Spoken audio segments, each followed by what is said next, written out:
श्री सद्गुरु महाराज की जय। संत मत के वर्तमान आचार्य पूज्यपाद महर्षि हरिनंदन परमहंस जी महाराज का प्रवचन। सांसारिक दुखों से छुटकारा। कोई भी व्यक्ति दुख भोगना नहीं चाहता, लेकिन पाप कर्म करोगे तो सुख की प्राप्ति हरगिज नहीं होगी। इसलिए वैसा कर्म करो जिससे कि सुख की प्राप्ति हो। सुकिरत करिले नाम सुमिरिले, को जाने कल की जगत में खबर नहीं पल की। सुकर्म करो, सुकर्म का फल सुखदायी होता है, और नाम का सुमिरन करो। सुकर्म और सुमिरन सुख देने वाले हैं। सुमिरन से सबसे बड़ा लाभ यह है कि 84 लाख योनियों में जाना नहीं पड़ता। जो परमात्मा की भक्ति करते हैं, सुमिरन ध्यान करते हैं, उन्हें आवागमन के चक्र से मुक्ति मिल जाती है, लेकिन शर्त है कि सुमिरन ध्यान नियम से किया जाए। नियम पूर्वक भजन भेद लेकर, दीक्षा लेकर त्रैकाल संध्या करें। तत्काल कुछ देखने सुनने में आए या न आए, लेकिन नियम न छोड़ें, करते रहें। शुरू में तो झूठ मूठ का खेल प्रतीत होता है। लोग आम तौर पर कह देते हैं कि हम ध्यान करने जा रहे हैं, लेकिन ध्यान पहले नहीं होता है। ध्यान तो योग का 7वां अंग है। पहले यम, नियम, आसन, प्राणायाम, प्रत्याहार, धारणा और तब ध्यान। ध्यान के बाद समाधि होती है। योग का 8वां अंग है समाधि। पहले पहल ध्यान नहीं होता। पहले तो हम लोग ध्यानाभ्यास करते हैं, ध्यान का अभ्यास। यह अभ्यास करना कैसा है? झूठ मूठ का खेल है। इसके लिए संतों ने कहा है, झूठ मूठ खेले सचमुच होए, सचमुच खेले बिरला कोई। जो कोई खेले मन चित लाए, होते होते होइए जाई। पहले झूठ मूठ का खेल होता है, ध्यान नहीं, लेकिन बैठे रहें नियम के साथ, तो होते होते एक दिन ध्यान होने लगेगा। सचमुच खेले बिरला कोई, अर्थात ठीक ठीक ध्यान करने वाला बिरला कोई होता है। कहा गया है, ध्यानंग शून्य गतंग मनः। जिनसे ध्यान होने लगता है, उनका मन शून्यगत हो जाता है।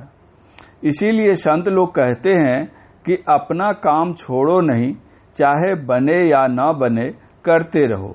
कोई नौकर अपने मालिक का काम करे और भोजन न मांगे, वेतन न मांगे, तो क्या मालिक भोजन और वेतन नहीं देंगे? अगर नौकर ईमानदार है, ठीक से काम करता है, तो न मांगने पर भी मालिक उससे स्वयं कहेंगे कि पहले खा लो फिर काम करो। तुमने बहुत समय से वेतन नहीं मांगा, अपना हिसाब करके वेतन ले लो। जो इस दुनिया में सच्चा मालिक बन बैठा है, वह ईमानदार नौकर को जब बिना मांगे भोजन और वेतन देता है, तब क्या ईश्वर तुम्हारे काम का पारिश्रमिक बकाया रखेंगे? लेकिन श्रद्धा ऐसी होनी चाहिए कि हम करते चलें, चाहे कुछ मिले या ना मिले। यह श्रद्धा, निष्ठा और समर्पण ही आपकी ईमानदारी का परिचायक है। हम त्रैकाल संध्या न छोड़ें, नियम के साथ करते चलें। केवल ध्यान भजन ही न करें, बल्कि गुरु महाराज का जो उपदेश है, सत्संग नित अरु ध्यान नित, रहिए करत संलग्न हो, उसके अनुसार सत्संग ध्यान भी करें। जिनको सत्संग में नित बैठने की आदत लग जाती है, यदि किसी कारणवश उनसे एक दिन की भी चूक हो जाती है, तो उन्हें लगता है जैसे कोई अपराध हो गया है। ऐसी स्थिति नियमित रूप से ध्यान भजन करने वालों की होती है। वे जब तक ध्यान के लिए बैठेंगे नहीं, उन्हें चैन न पड़ेगा, शांति न मिलेगी। जो नियमबद्ध होकर ध्यान भजन के लिए बैठते हैं, उन्हीं का मन उसमें रमता है। इसीलिए गुरु महाराज ने कहा है कि सत्संग भी नियम पूर्वक करो और ध्यान भजन के लिए भी नियम पूर्वक बैठो। इसके लिए समय भी निश्चित कर लो तो अति उत्तम। ब्रह्म मुहूर्त में 3 बजे उठ जाओ। उस समय कोई हलचल नहीं होती, वातावरण शांत रहता है, जो भजन ध्यान के लिए सर्वोत्तम समय है। लेकिन उस समय में वे लोग ही उठ सकेंगे जिनका खान पान ठीक रहेगा। जो देर रात में भोजन करेंगे, ढेर सारा भोजन करेंगे, वे ब्राह्म मुहूर्त में हरगिज नहीं उठ सकते। संत कहते हैं, अगर ध्यान भजन करना चाहते हो, कुछ पाना चाहते हो, तो सबसे पहले खान पान को संभालो। रात्रि का भोजन यथासंभव शीघ्र कर लो। कितना ही स्वादिष्ट भोजन हो, थोड़ी भूख रखकर ही करो। ऐसा तो नहीं कि बाद में भोजन नहीं मिलेगा। भोजन तो जीवन भर करना है। परमात्मा सबको आहार देते हैं। संत कबीर साहब ने कहा है, पौ फाटी पगड़ा भया, जागे जीवा जून, सब काहू को देत है, चोंच समाना चून। जितनी भूख हो उससे थोड़ा कम ही खाओ। जो ध्यान भजन का विशेष लाभ उठाना चाहते हैं और रात्रि में जगकर ध्यान भजन करना चाहते हैं, उनके लिए संत चरणदास जी महाराज ने कहा है, दिन को हरि सुमिरन करो, रैनी जागी कर ध्यान, भूख राखी भोजन करो, तजी सोवन को बान। वे कहते हैं कि दिन में तो काम धंधों को करते हुए हरि का सुमिरन करते रहो और रात्रि में जग कर ध्यान करो। यह कैसे होगा? तो भूख राखी भोजन करो। थोड़ी भूख रही जाए तभी भोजन करना बंद कर दो, तब रात में जागरण और ध्यान हो सकेगा। लेकिन मन में सवाल खड़ा होता है कि दिन में काम धंधा करेंगे और रात में कम ही खाएंगे, सोएंगे नहीं, तो कैसे काम चलेगा? तो चरणदास जी छूट देते हैं, चारि पहर नहीं जगी सके, आधी रात सो जाग, ध्यान करो जप ही करो, भजन करन को लाग। जो नहीं श्रद्धा दोपहर, पिछले पहरे चेत, उठ बैठो रट ना रटो, प्रभु सो लावहु हेत।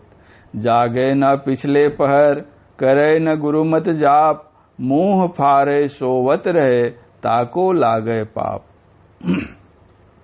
जब हमने भजन भेद की दीक्षा ली थी तो यह प्रतिज्ञा भी की थी कि त्याज्य कर्मों को छोड़कर सुकर्म करेंगे।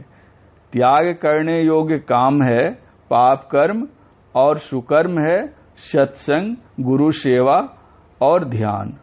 गुरु महाराज की आज्ञा का पालन करने की, संत मत की उन्नति के लिए तन मन धन से हमेशा सहायक बने रहने की हमने प्रतिज्ञा की थी। अगर हम तीनों समय नियमानुसार ध्यान भजन नहीं करते तो गुरु महाराज की आज्ञा का उल्लंघन करते हैं। आज्ञा के उल्लंघन से पाप लगेगा। हमें इस पाप से बचना चाहिए।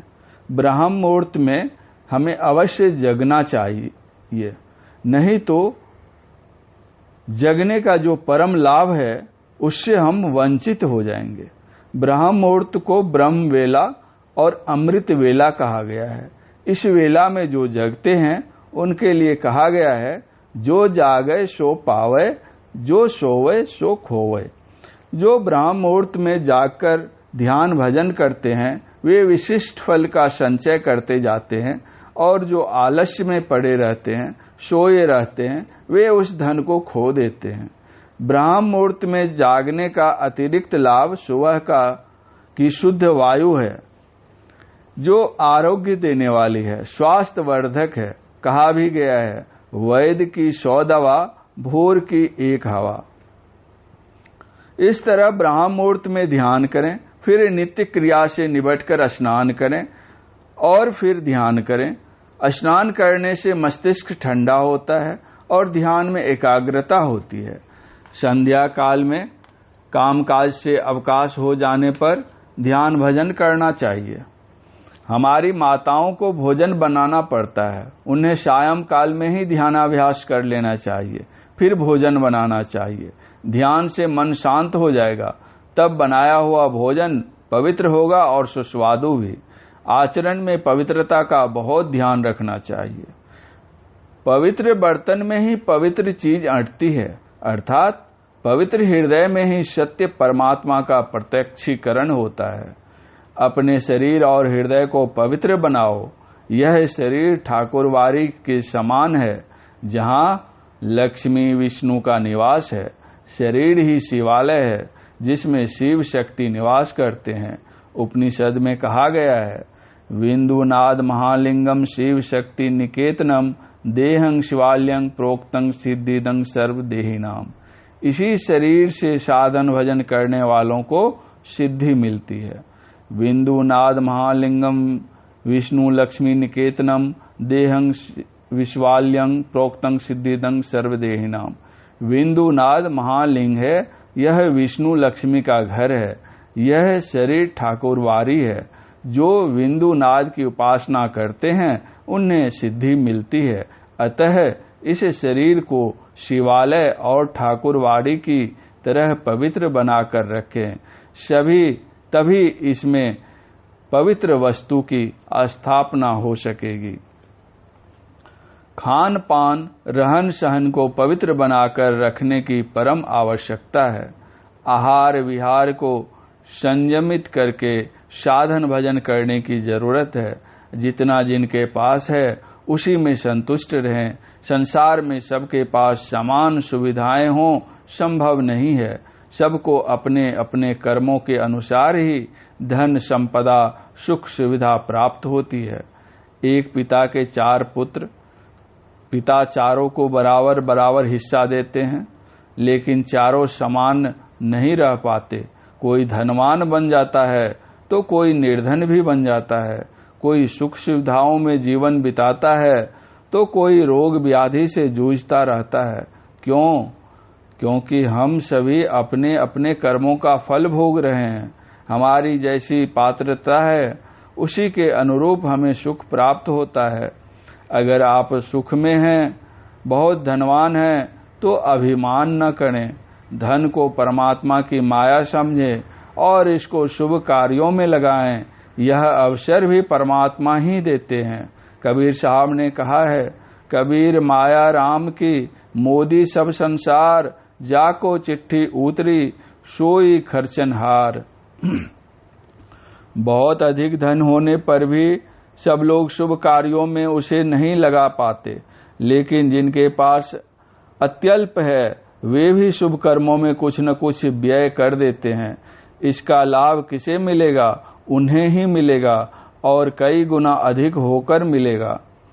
जो खेत में बीज डालते हैं उसकी उपज उन्हीं के घर कई गुना अधिक होकर जाती है।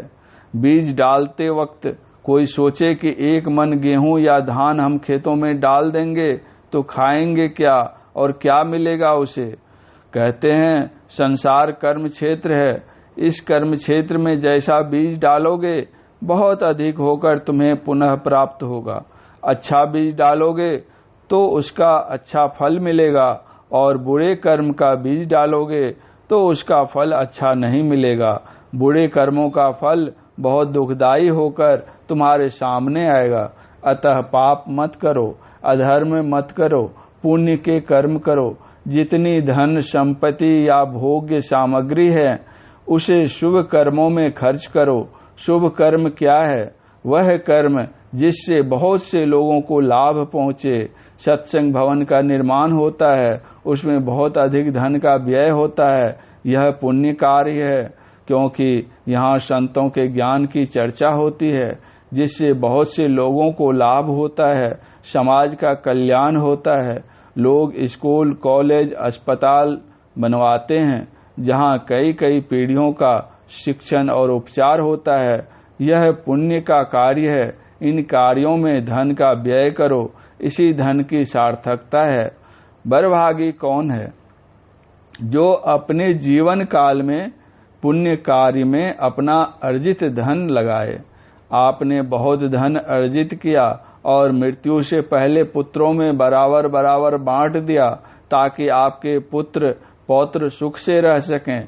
लेकिन यह बात जान लीजिए कि आप कितना भी अपनी अगली पीढ़ी को दे जाएंगे, उसके पास रहेगा उतना ही जितना रख पाने की उसकी पात्रता होगी। अगर आपका पुत्र संस्कारवान है तो धर्म की राह पर चलते हुए आपके धन को और अधिक बढ़ा लेगा और अगर वह सुपुत्र नहीं है तो प्राप्त धन को भी बर्बाद कर देगा। अतः आप उसके लिए नहीं सोचें। धन संपदा को आपका यही धर्म है। यह भी नहीं कि पुत्र कलत्र को आप दुख में डालें या उनकी उपेक्षा करें, उनका पालन पोषण, उनकी देखभाल भी करें। परम पूज्य महर्षि हरिनंदन परमहंस जी महाराज का यह प्रवचन बिहार राज्यांतर्गत अररिया जिले के खैरा कोसकापुर ग्राम में दिनांक 28/8/2000 ईस्वी के अपराह्न कालीन सत्संग में हुआ था। श्री सद्गुरु महाराज की जय।